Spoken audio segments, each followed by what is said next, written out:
past weekend, Manhattan moved to the beat of a different drum, a local connection to the stabbings in a Pennsylvania high school. And the local Jewish community heightened security after a tragedy in Kansas City that also touches K-State. I'm Nick Wall, live in Topeka with the Kansas Board of Regents. This is Channel 8 News. This is Channel 8 News, KKSU LP. From Manhattan and Riley County. From Kansas State University, this is Channel 8 News. Welcome to Channel 8 News. I'm Johnny Harvey. And I'm Matt Harrison. The nation has been closely following the Kansas State Board of Regents in the social media policy adopted in December. The policy has been criticized for its vagueness and hindering academic freedom. A Washburn University's law professor talked to Channel 8 News and expressed concern about the recently created social media policy. Following the backlash from the university professors, a statewide work group of university personnel was formed to come up with proposed changes to the current policy. Kansas State University President of Communications and Marketing, Jeff Morris, expects there will be more changes in the future.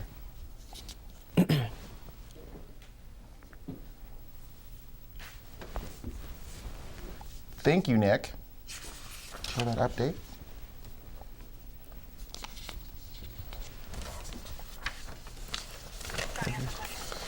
So, Nick, what was the mood like in the room?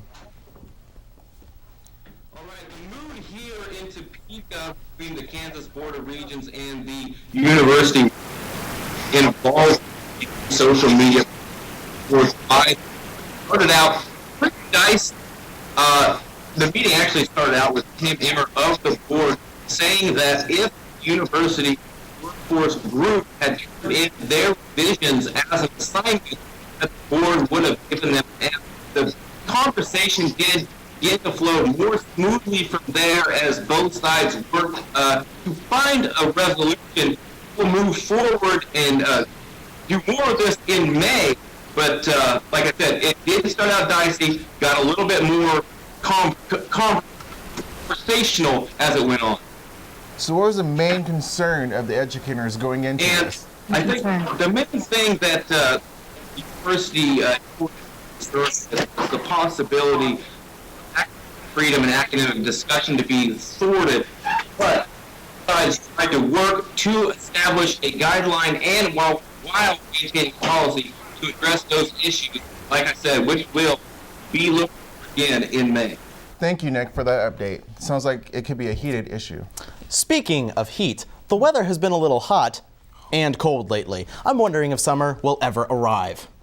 I was able to enjoy the sun on Saturday morning, but I also enjoyed the storms that evening. Let's go outside with Shelby Dinkle and see what's in store for us this week.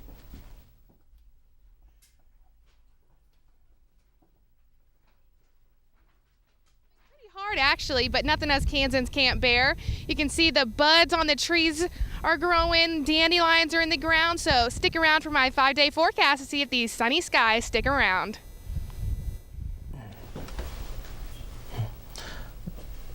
Junction City Police Department and Homeland Security executed a search warrant on the house of Scott Deppish, 43, of Junction City. Investigators found images depicting prepubescent children engaged in sexual conduct. They also found images from the Abby series, which were taken in Idaho. Deppish pled guilty Monday to 1 count of accessing child pornography with intent to view. Sentencing is set for July 7th. Deppish could face a maximum penalty of 10 years in federal prison and a fine up to $250,000.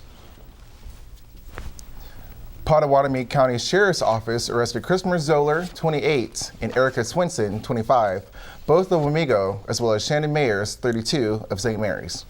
Pottawatomie County Sheriffs executed search warrants at 2 different locations.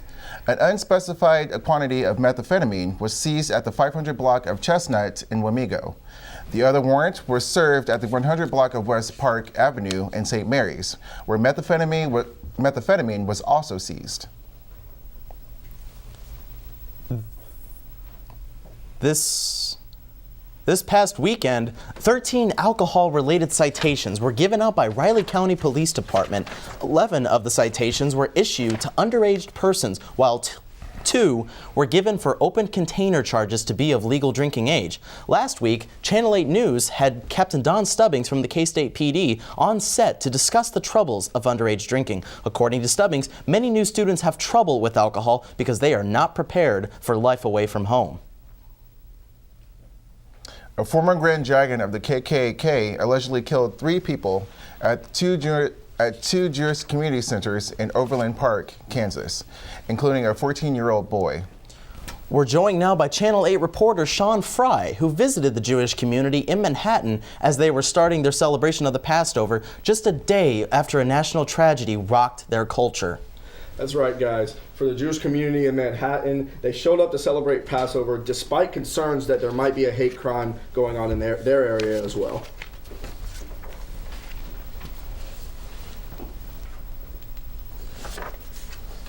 Kansas City, Riley County Police stood watch as the Manhattan Jewish congregation began its celebration of Passover. Passover is a Jewish high holiday commenced by a feast known as a Seder. Located just south of Seco Park in Manhattan, the Jewish congregation held its Passover Seder to mark the start of the holiday. Originally, Channel 8's cameras were invited into the ceremony to join the celebration. But due to concerns related to recent events in Overland Park and other issues, we were asked to stay outside and not talk to participants attending the feast. Attendees were greeted by a police officer at the door and a marked cruiser in the parking lot.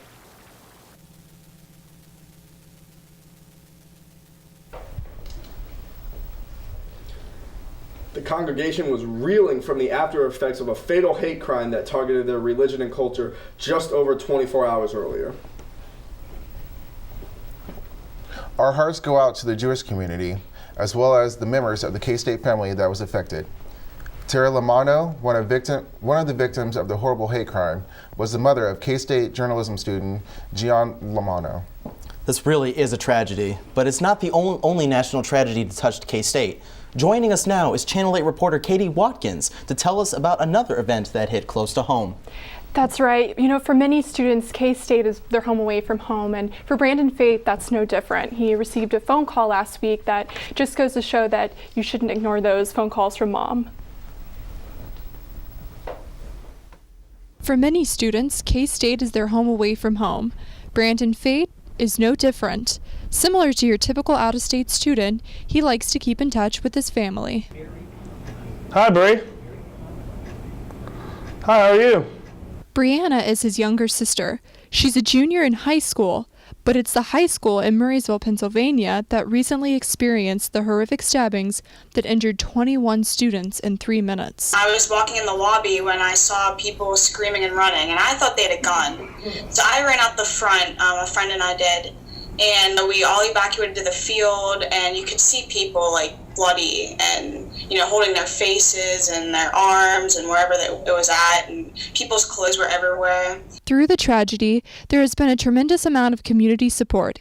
T-shirts are being sold with the profits going back to the victims. However, students still have to face the challenge of walking back into the school doors where it all went down. I'm not gonna lie, I'm afraid of the new normal. I'm afraid of how we're gonna get back into school, how I'm gonna feel. Right, yeah. It is scary. This was a student. This was one of us that we thought, you know, we were all together. There's no question to Brianna that all precautions were taken. Being there, witnessing all the teachers and faculty come together, there's no doubt that they did their job in stopping this. For Brandon, being this far away, Have you heard any recent updates about the victims that were injured? In the interview, it was mentioned that most of the updates are coming from the victims themselves via Twitter. And the 4 students that were, admitted into ICU they're making strides. Brianna also said one victim, Jared, he's been undergoing surgery since he was admitted to ICU. And another victim, he's been downgraded from ICU. What specifically has the community done to show their support for Franklin Regional? Surrounding areas and schools have really stepped up for these families and students that have been affected by this tragedy. Brianna said that she went to take her ACT just the other day at a neighboring school, and they had hung up a banner for these students, just to show their support and, make these students feel secure to walk into a school again. That's nice. Good. We're going to take a quick break. We'll show you who had the rhythm when we return. And later in the show, a look at weather and a Wildcat sports update. A Wildcat legacy from generation to generation. Where my grandfather went to school. Where my mother went to school. It's a legacy scholarship program started by the K-State Alumni Association, specifically for the children and grandchildren of K-State alumni. When you buy a K-State license plate, you fund legacy scholarships. Show your purple pride and be a part of the Wildcat legacy. In 2005, a Kansas State aviation student volunteered to be a mechanic for the Global Flyer ground team in Salina, Kansas. Jim Reed's love of aviation and being a mechanic converged that day, and his career took flight. Employed by Virgin Galactic, he now helps build spaceships. Spaceships for those who want to see planet Earth like an astronaut. That's the Wildcat way. From the Little Apple to the Big Apple, through internships, networking, and great professors, Lauren Bishop landed the job of her dreams, working with entertainers and celebrities for a PR firm in New York City. From backstage at the 25th anniversary of the Rock and Roll Hall of Fame, watching Mick Jagger and Bono rock, to London for the launch of a new luxury hotel, Lauren Bishop is living her dream. That's the Wildcat way. Welcome back. I'm Johnny Harvey. And I'm Matt Harrison. Last weekend, a group of local performers set the rhythm in McCain Auditorium. Channel 8 reporter Aaron Finster was there to catch the amazing performance. Thanks, guys. These students made history this last weekend with their performance. Amid the Noise visited Manhattan and wowed audiences with their performance of a 12-movement musical piece that has never been played all in one show. Let's take a look. After almost a year in the making, local musicians put on the world premiere of Amid the Noise at McCain last Sunday. They invited composer Jason Truding, along with family, friends, and students, to watch the 12 pieces performed in a row for the first time in history. The great thing about Amid the Noise, there's no real set instrumentation, and from each movement to movement, I play different things. So I play everything from drum set to vibes to decibels, pitch decibels, as well as I think some triangle stuff, and then some other noise elements too. Amid the Noise was very unique in the way that it was written and performed. Instead of musical notes, the musicians read words. The different letters symbolized how long the beat would last and what instrument to play. We've also experimented with different instruments, especially from what they sort of use in the recordings, as well as sort of add different layers or double layers to enhance certain aspects of it and really make it our own. For the performance, they also included 5.1 digital surround sound. They put a mic on every instrument and occasionally added effects to certain ones. They also had the K-State Art Department make videos for each movement. This was a major collaborative project that had many working pieces. Through hours of practice, the performance was successful. All the musicians could finally celebrate their accomplishment. That is crazy how much work they put into their performance. Yeah, and playing by looking at words. Aaron, what do you think? Well, being a musician, I was amazed by the skill and dedication that you guys had. It was the first, but hopefully not the last time these men performed together.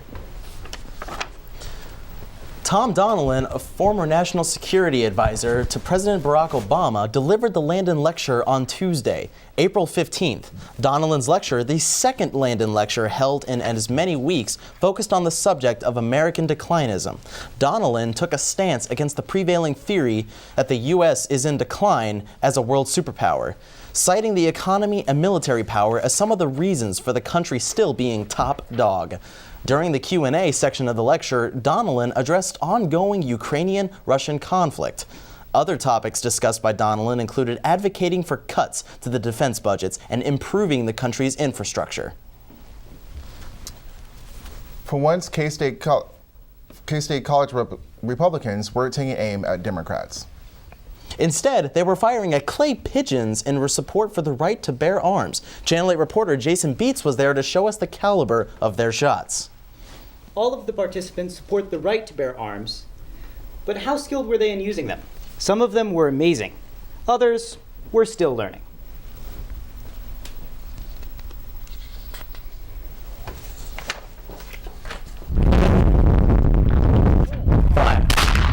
K-State's college Republicans held their annual Second Amendment shootout at the Tuttle Creek Shooting Park. The group fired shotguns at clay pigeons with varying results. Nick Strecker believes that organizations like his are valuable because they get young people interested in politics. Nowadays, most people do not see each other, so I think that organizations like ours and the Young Americans for Liberty and even the Campus Democrats are good just to get people involved more with what is currently happening in our country. Laura Myers enjoys the opportunity to reach out to people who otherwise wouldn't be interested in politics. It's really cool to be able to reach out to people that might not have ever thought about what their political party would be or what their political ideology would be, and to show them what, liberty might look like. But more importantly, the club had fun. For Channel 8 News, I'm Jason Beats. The event wasn't so much a test of skill as it was having fun with some friends. Thank you for that report, Jason. It looks like it was a fun event all around. Coming up next, we take a look at the weather. And later in the show, Lindsay McNary joins us with sports. It was the day the music nearly died. Little remained after a 1968 fire roared through Nichols Hall at Kansas State University, reducing the music department to rubble. But before the embers of that terrible fire had even died, a new fire blazed within every member of the Wildcat Band. Using the only sheet music that survived the fire, the band pumped up the next home crowd with a rousing rendition of Wabash Cannonball. To this day, the jingle, the rumble, and the roar still fire up the fans and brings them to their feet. Where there's a Wildcat, there's a way. Class, study. Class, eat. Play, play, play. Study. Class, chill. Class, eat, study, play, study. Sometimes it seems there just aren't enough hours in the day at our 3 campuses, so you have to make every minute count, especially those precious first few. That's why Kansas State alum Herbert Diamond invented the snooze alarm, a dorm room fixture. Because even when you can't wait to get started, sometimes it's nice to wait to get started.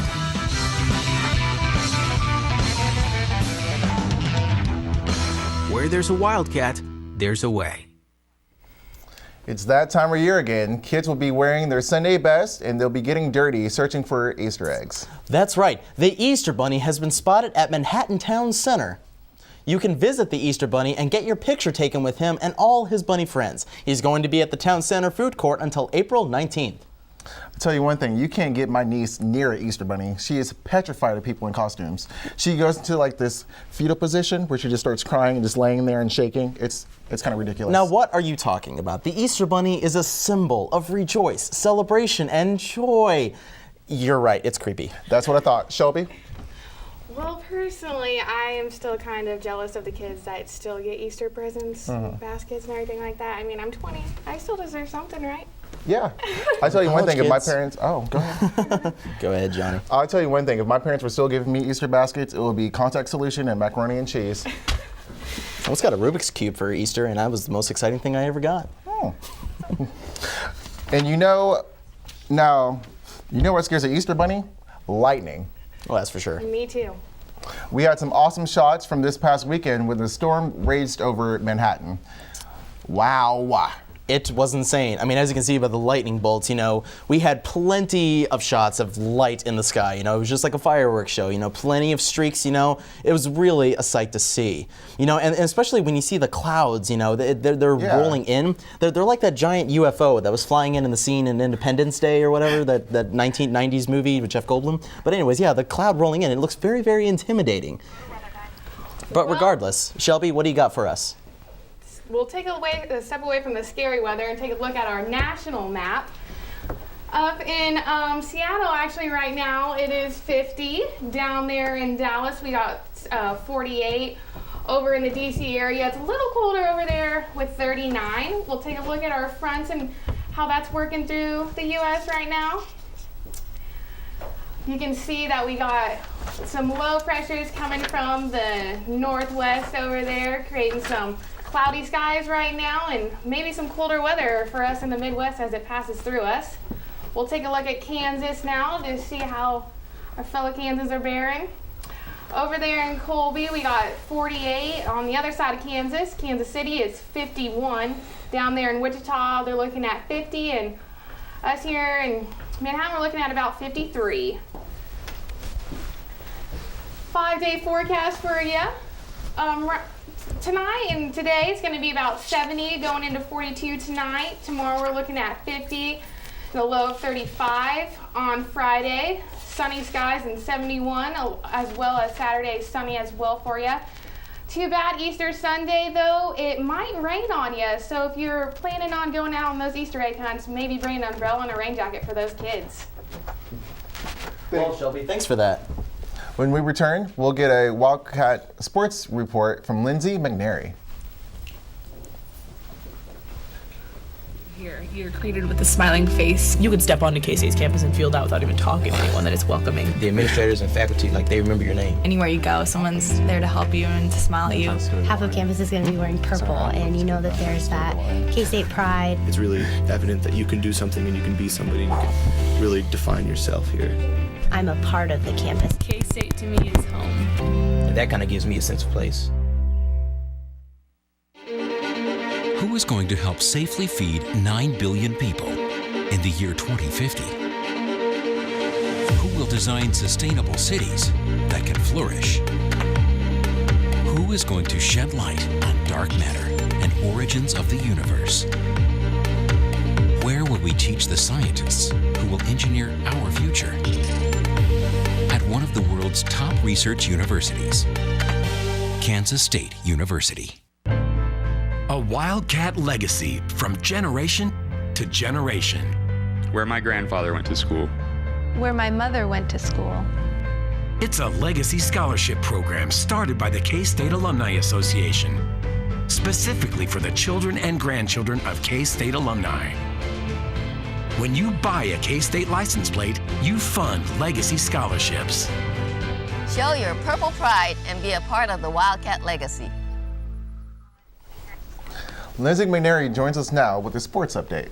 Lindsay, how are the Wildcats faring in the world of athletics? Well, boys, last week was a disappointing weekend in Lebec, Texas. The Batcats suffered a sweep at the hands of Texas Tech. The Wildcats were outscored 22-14 by the Red Raiders. K-State had an opportunity to bounce back last night. Instead, they got bounced, falling 14-5. The Wildcats will now host a 3-game home series against the Baylor Bears. K-State track had a good run, pardon the pun again, in Tucson, Arizona at the Jim Click Invitational. The men's team finished second, 14 points behind Washington State. The Lady Wildcats then finished 4th place, trailing the Air Force by 1 point. Saddling up with the equestrian team, Kelly Bouvard was named the NCEA Rider of the Month in horsemanship. The NCEA Championship starts for the equestrian team on April 17th and goes until the 19th in Waco, Texas. K-State was chosen as the number 5 seed out of 12 universities that were competing. The National Collegiate Equitation Association also announced 20 K-State riders on the academic teams. Over 400 runners joined in for Alpha Delta Pi and Alpha Tau Omega's second Power Cap paint run benefiting the Ronald McDonald House. There were runners from the community, fraternity, and sorority members, and even some little ones. Most of the runners said their favorite part was getting paint splattered all over them throughout the race. Some runners were there for the cause, some preparing for other races, and some just to have some good old-fashioned fun. Although this is only their second year, these two Greek organizations plan to keep the Power Cap Paint Run as their philanthropy event for years to come. And let's not forget about football fans. The K-State spring football game is closing in once again. 50,000 tickets are already sold, and expectations are high for K-State to be competing at the top of the Big 12. So, for those of you who have been suffering without football, like me, you can get your spring fix on April 26th. Some quick updates on the women's basketball team. New head coach Jeff Mittie has added assistant coach Ebony Gilliam to his staff. Gilliam was part of Mittie's staff at TCU. On not such a positive note, Letty Romero is also looking to transfer. Oh my. So there's a bummer there for K-State. Oh. Well, thanks for that, Lindsay. The loss of Romero is going to hit us pretty hard. It sure will, but when it comes to football, I'm excited about that too. So we'll see how it all works out in the end. There's definitely a lot to keep an eye on in sports. We'll be right back, so stay tuned.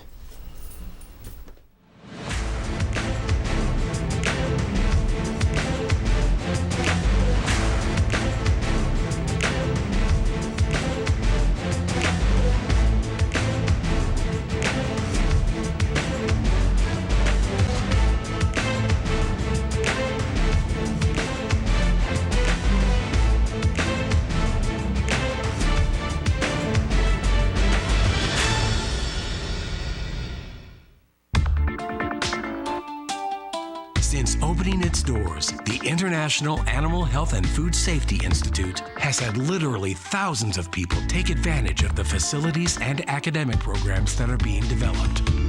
K-State Olathe offers a unique opportunity for scientists from industry and academia to work side by side, focused on addressing real-life issues and training the workforce. Progress is being achieved. K-State Olathe, now open for business.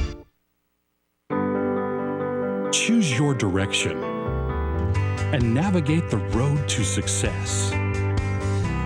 Discover opportunities. Make connections. Reach your destination. Earn a degree online from Kansas State University. Choose your direction. We'll help navigate. We have just enough time to take one last look outside. Shelby? Hi guys, it's warmed up a little bit out here. You could even get away with not wearing a jacket right now and maybe even go get you some Call Hall ice cream across the way. It's that nice out. So back to you guys. Well, that's all we have for today's show. You can find us on Channel 8 News at Facebook on Channel 8 News KSU. For all the Channel 8 News team, thank you so much for watching. Join us next week for another edition of Channel 8 News. Aloha, Manhattan. His students call him amazing. Over 20 million YouTube views show that Associate Anthropology Professor Michael Wesch is transforming higher education. Translated to more than 20 languages and counting, Professor Wesch's teachings still share one common voice: passion. And whether you're learning live or online, that passion is contagious. And that passion is one of the leading reasons Kansas State University is first among U.S. public research universities in producing U.S. Case Carnegie Professors of the Year. Where there's a Wildcat, there's a way.